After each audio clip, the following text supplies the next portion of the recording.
자, 국제유가 130달러 돌파, 원달러 환율 폭등, 제3의 오일 쇼크, 경고등 커졌다. 자, 휘발유 경유 가격 무섭습니다. 뒤집어져요. 저번 실시간 방송에서 어떤 분이 며칠 전에 제가 경유 가격을 1600원, 1700원에 봤는데 2, 300원이 올랐더라고요. 나라에서 그 정부 지원금을 안 해주는 건가? 뭐 유류세 거를 그렇게 말씀을 하시는데 진짜 오른 거 맞습니다. 미친듯이 오르고 있어요. 자, 지금 휘발유 가격이 미친듯이 오르고 있는데 여기서 제3의 오일 쇼크 경고등이 커졌다 이렇게 하고 있죠. 자, 제3의 오일 쇼크 여기 뭘까? 유가 130달러 환율 1220원 돌파. 기름값이 수준이 유지된다면 조만간 물가 오름세가 전 부분으로 확산될 전망. 니켈 그래프랑 비슷하죠.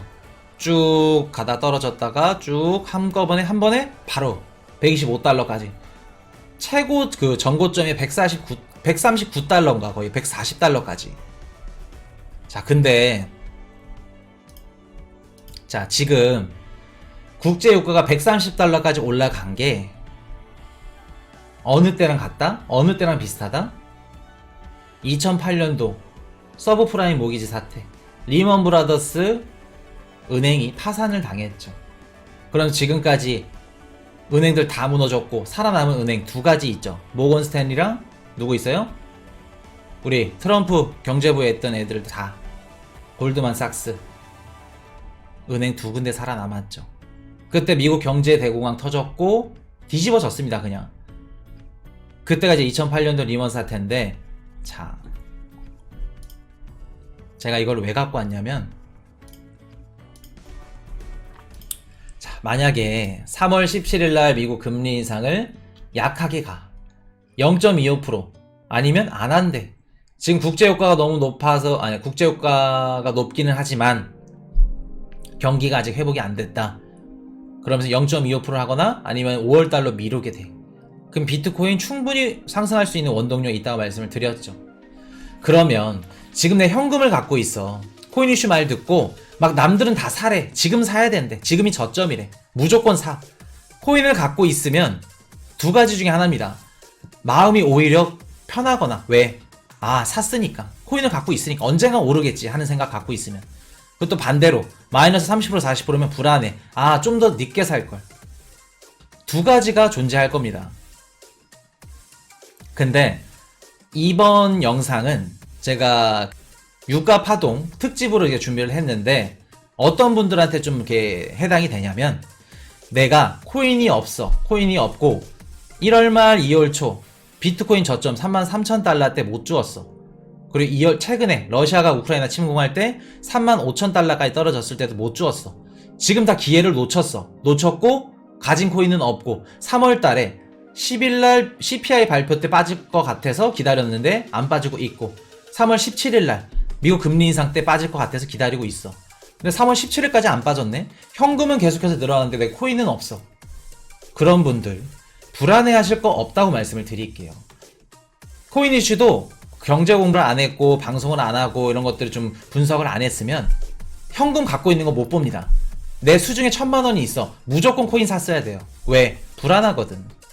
어떻게 됐든 간에 나중에 올라갈 거 알고 있으니까 나는 무조건 삽니다.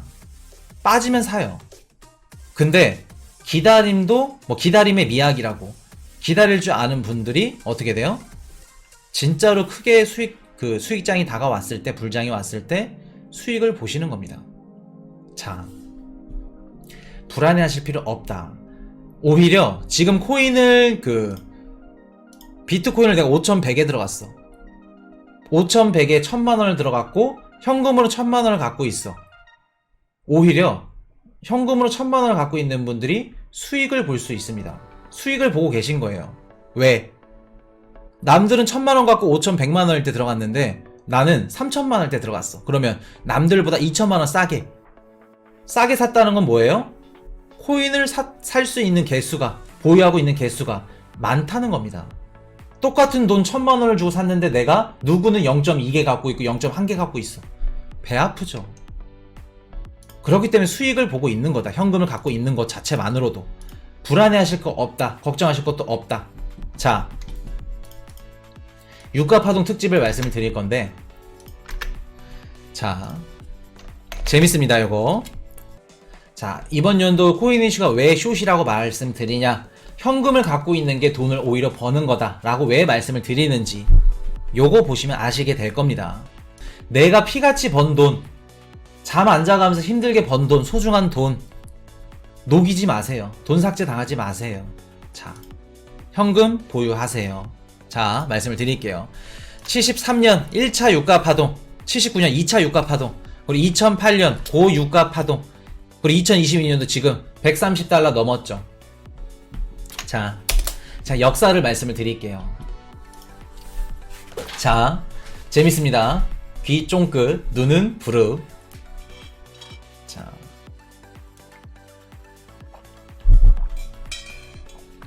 (1973년) 바야흐로 뭐가 있었냐, 이스라엘이랑 아랍이랑 그 제4차 중동 전쟁이 발발이 됩니다. 그래서 이스라엘 국가랑 아랍권 국가들이랑, 그러면서 오펙이 오펙이 이제 아랍 애들이죠. 왜냐면 오펙이 이제 석유 파는 애들, 기름 파는 애들 그 기구니까. 그렇기 때문에 오펙이 이스라엘을 지지하는 캐나다, 일본, 영국, 미국, 네덜란드 얘네들을 제재하기 위해서 원유 가격을 인상을 시킵니다. 아랍 애들이. 이해되셨죠? 이스라엘을 지지해. 우리가 이스라엘에 싸우는데 캐나다, 일본, 영국, 미국, 네덜란드 너네 이스라엘을 지지해? 이스라엘 편을 들어? 그러면 미국, 일본, 영국 너네 원유 많이 쓰지? 네덜란드, 캐나다도 마찬가지고 석유 많이 쓰니까 우리가 원유 가격을 높여서 너네한테 피해를 입힐 거야. 원유 가격을 인상시킵니다. 그게 1차 석유 파동이에요. 그 1차 석유 파동이 딱 터지고 뭐가 터졌어요?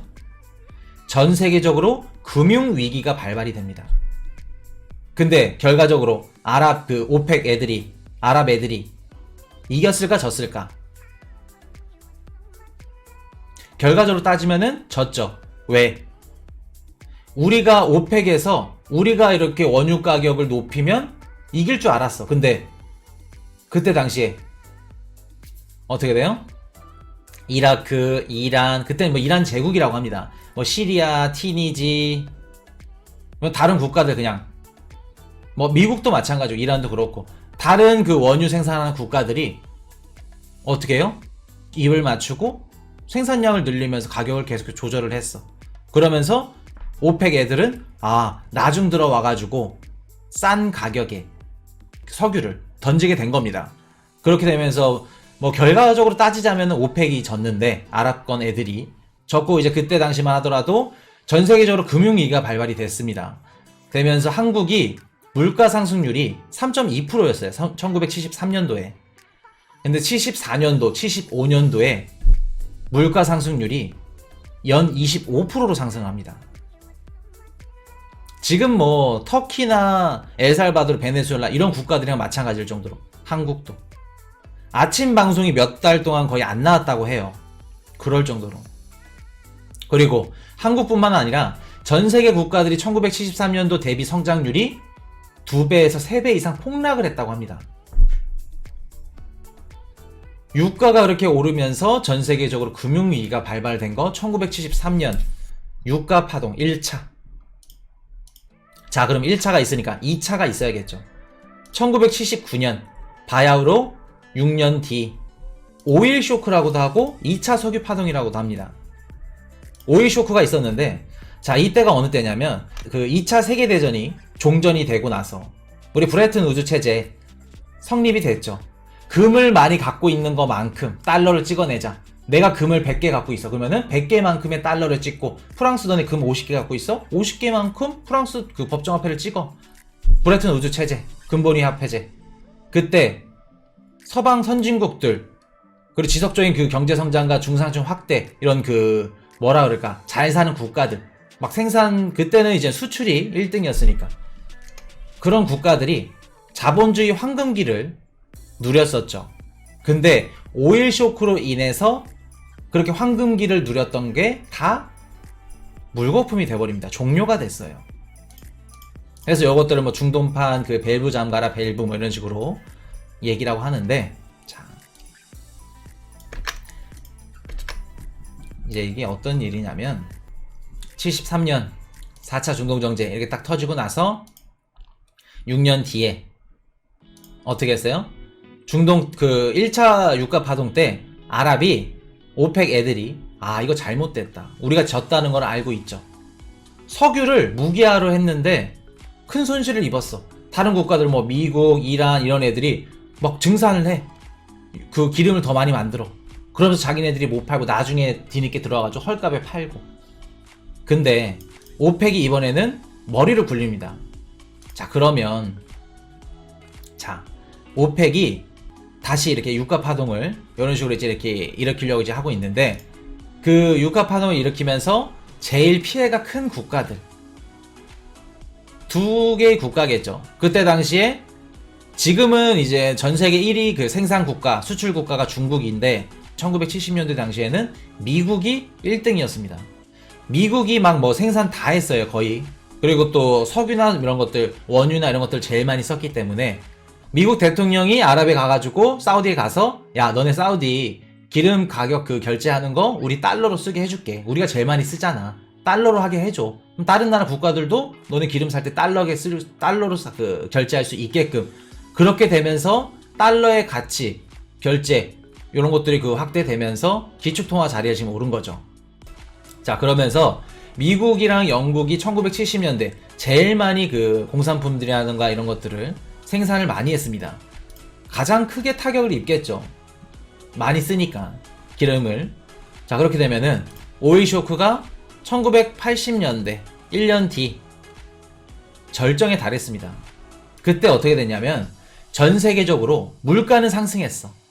그리고 또 실업난이라던가, 그리고 또 오히려 심각해지는 스태그플레이션, 지금이랑 같습니다.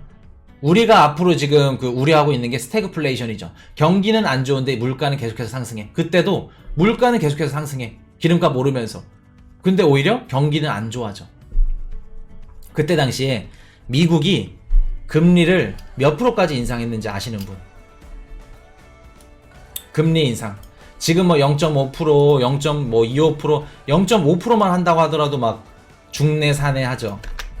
그때 미국이 금리 인상을 21%까지 인상합니다.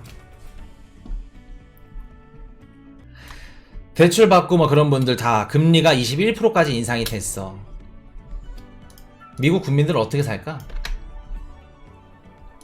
그냥 기본적인 복지 지출마저도 줄이게 되면서 국민들의 삶이 힘들어지게 되는 상황, 요거 오는 겁니다. 이런 식으로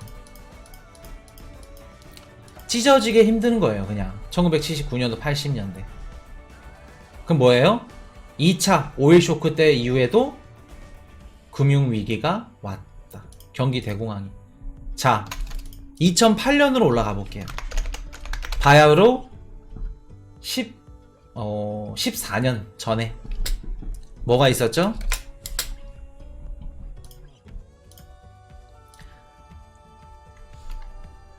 (2008년) 서브프라임 모기지 사태, 리먼 브라더스 은행이 파산을 당했죠. 근데 2008년을 얘기하기 전에 2002년도 우리 월드컵 대한민국 4강 진출했을 때, 뒤집어질 때, 그때 코인 이슈가, 또 이거 얘기하면은 또 나이가 나오는데, 어렸을 때인데, 그때 당시에 차도에 차가 하나도 없었습니다. 도로에. 그럴 정도로 다 월드컵 그거 보느라고. 그래서 차도에 막 뛰어다니면서 놀 정도로 그랬어요. 자, 2002년도 어떤 일이 있었죠? 미국의 9.11 사태가 발발합니다. 9.11 사태로 인해서 미국은 초저금리 정책을 가져가고 주택 대출을 확대시켰습니다. 그리고 부동산 가격이 그로 인해서 상승하게 됐죠. 그러면서 2008년도 서브프라임 모기지 사태가 발발이 된 거예요. 왜? 그 정부에서 돈을 미친 듯이 풀어. 그리고 금리도 초저금리, 주택대출 확대하면서 다 누구나도 다 부동산 살 수 있게끔 부동산 거품이 잔뜩 그득그득하게. 그러면서 딱 부동산 거품이 터진 게 언제예요? 2008년도 서브프라임 모기지 사태. 요거. 자, 2008년도 리먼 브라더스 딱 파산되고 나면서 전 세계적으로 어떻게 됐어요? 금융위기가 왔습니다. 미국 다 작살났고, 은행권들 다 파산당했고. 그리고 그때 2008년도 금융위기 전에 중국의 베이징 동계올림픽이 있었죠. 2008 베이징 동계올림픽. 그러면서 중국이 베이징 동계올림픽을 앞두고 중국이 원유 쓰는 게 사용량이 계속해서 늘어나게 되겠다. 이러한 얘기들이 투자 시장에 계속해서 나왔죠. 그러면서 글로벌 투기 자금들이 중국 원유 선물 시장에 몰리게 됩니다. 베이징 동계올림픽 전에 중국 얘네들이 원유를 많이 쓰겠구나. 그러면서 유동성 풍부하죠. 미친 듯이 많죠. 왜? 2002년도 9.11 사태 때 이후부터 돈을 계속해서 찍어냈으니까. 이렇게 터질 줄 알았나? 연준이? 몰랐죠. 그러면서 어떻게 돼요? 돈을 미친 듯이 찍어내면서 그 돈들이 다 부동산 들어가고, 그리고 또 투기적 수요. 기름 가격이 뛴대. 베이징 올림픽 동계올림픽 전에 중국이 많이 써서 다 투기적으로 다 들어가고, 그런 것들이 다 터진 겁니다. 그러면서 국제유가가 갑자기 올랐죠. 돈들이 몰리면서. 이때도 제가 기억하기로는 한 145달러까지 올라갔을 겁니다. 근데 소름 돋는 게 뭐냐면, 이게 진짜 자산시장 과거는 또 뭐 반복이고 역사의 투자는 역사의 반복이다 이렇게 얘기를 하는데, 그때 당시 국제유가가 145달러를 기록했고 지금 130달러 기록했죠. 전고점이 149달러까지 찍었고 148달러인가. 지금 200달러 넘는다 막 JP모건에서 막 얘기 나오고 막 기사들 나오죠. 코인 관련된 기사분 많이 보시는 분들. 그때 당시에도 200달러 돌파할 거다 우려하는 기사들이 계속해서 나왔습니다. 자, 그러면서 부동산 다 터졌죠. 왜? 9.12 사태 때 이후로 돈 미친듯이 풀었는데 다 부동산으로 들어갔어. 1억짜리 아파트가 막 5억 6억 막 거품이 미친듯이 꼈어. 부동산 대출 부실 폭탄 터지고 미국 경제 대공황 시작됩니다. 미국이 흔들리니까 당연히 다른 나라들도 흔들리죠. 전 세계적으로 금융위기가 발발됩니다. 국제유가가 미친듯이 오르면서 베이징 동계올림픽 딱 끝나고 유가가 급락했습니다. 항상 패턴이 유가가 급등해. 경제 금융위기가 와. 금융위기 오면은 어떻게 돼요? 유가가 폭락을 해. 세 번 다 그랬어요. 3차례 다. 베이징 동계올림픽 딱 끝나니까 유가가 급락을 합니다. 145달러 하던 게 같은 해 12월달 36달러로 거의 한 4분의 1 가격 폭락을 합니다. 자, 그러면 코인 이슈가 앞에서 3차례 말씀을 드렸죠. 2022년도 지금 너무나도 비슷해 상황이. 2020년도 2년 전에 코로나19 팬데믹으로 인해서 유동성 공급 미친듯이 했죠. 바이든 정부 달러 미친듯이 찍고 한국 일본 중국 마찬가지로 다 돈을 미친듯이 찍었어. 그 돈들이 다 어디로 들어갔어요? 주식, 부동산, 비트코인. 그렇기 때문에 비트코인 8천만원 찍었고 주식도 삼성전자 10만전자 가고 애플 테슬라 천슬라 가고 다 그 돈들이 다 그렇게 들어갔어. 그러고 나서 지금 러시아 우크라이나 전쟁 상황 돌입했죠. 국제유가가 130달러 돌파했습니다. 자, 그러면 지금 현재 모습이 어느 때랑 굉장히 비슷해요?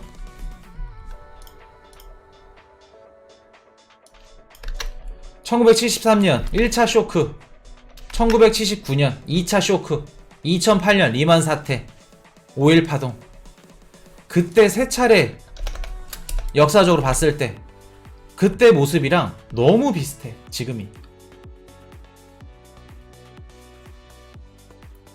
79년도에 뭐가 터졌어요?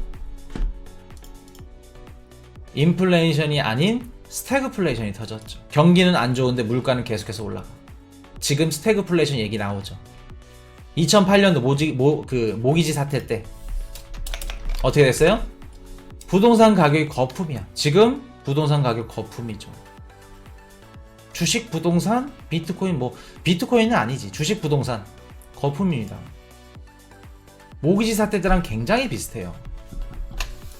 그리고 지금 이상현상, 달러가 강세로 보이고 있죠. 원래 국제유가가 계속해서 올라가면 달러는 반대로 떨어져야 돼 맞는데, 러시아 우크라이나 전쟁으로 인해서 불안한 국제정세 때문에 달러 상품들, 미국 국채가 계속해서 팔리고 있죠. 그래서 달러가 강세로 가져가고 있고, 달러가 강세로 가져가면은 환율이 급등합니다. 원달러 환율 미친듯이 급등하죠.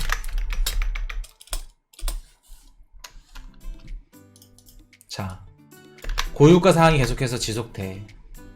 국제유가가 130달러, 140달러 떨어질 기미가 안 보여. 어떻게 될까? 아까도 말씀드렸듯이 유가가 급등을 해? 내가 한 달에 30만원 그 기름값을 썼는데 50만원으로 올랐네. 휘발유 한 해 1600원이던 게 2000원이 됐네. 유가가 급등하면은 소비가 위축이 되죠. 내가 받는 정해진 월급은 한정되어 있는데 사용하는 금액은, 생활비는 늘어나.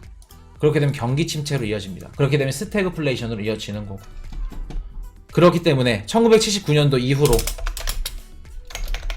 어떻게 돼요?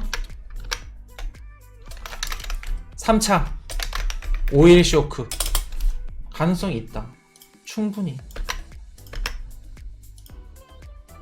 지금 상황이 이런 상황이다. 근데 비트코인이 무조건 오른대. 1억 간대. 1억 5천 간대.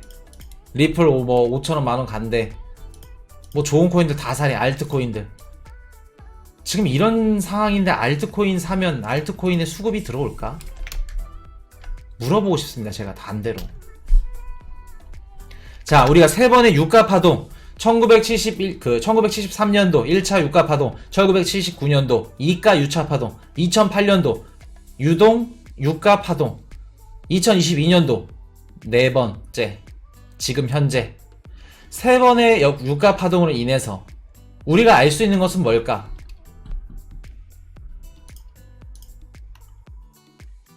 자, 우리 둥더님이 2008년 러시아가 조지아 침공했던 사실도 있답니다. 역시 우리 둥더님. 이게 또 뭐랑 맞물리냐면, 러시아가 공식입니다. 러시아가 전쟁을 하는 그 기준, 시점, 그걸 딱 따지면은 국제 유가, 기름 가격이 가장 높을 때 러시아가 다른 나라를 침략을 해서 경제적으로 이득을 취합니다. 그게 러시아예요.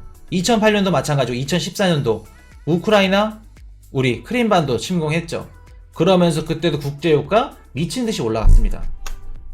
어떻게 됐어요? 또 2022년도 우크라이나 또 다시 침공하면서 국제유가 130달러 넘어갔죠. 러시아는 기름 가격이 높으면 무조건 침공을 해. 어떻게 보면 우리가 러시아가 우크라이나 침공할 거다라는 거를 미리 알 수도 있었을 대목입니다. 이런 것들 보면은. 자, 다시 돌아와서 우리가 1973년, 79년, 2008년 세 번의 유가 파동을 인해 알 수 있었던 거.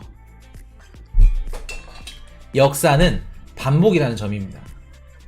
세 번의 유가 파동, 국제 유가 가격이 미친듯이 올라갔고, 그 다음에 뭐가 터졌어요? 금융위기가 왔어. 금융위기가 터지고 국제 유가가 떨어졌어. 뚝. 그러면 2022년도 지금 상황이 너무나도 비슷해. 앞으로 자영업자, 그리고 또 경기 더욱더 안 좋아질 거 아까 말씀을 드렸죠. 대선 이후로 대출도 만기 연장도 안 해줄 움직임을 갈 거 확실하죠. 주식이나 비트코인 시장에 내가 투자하고 싶어.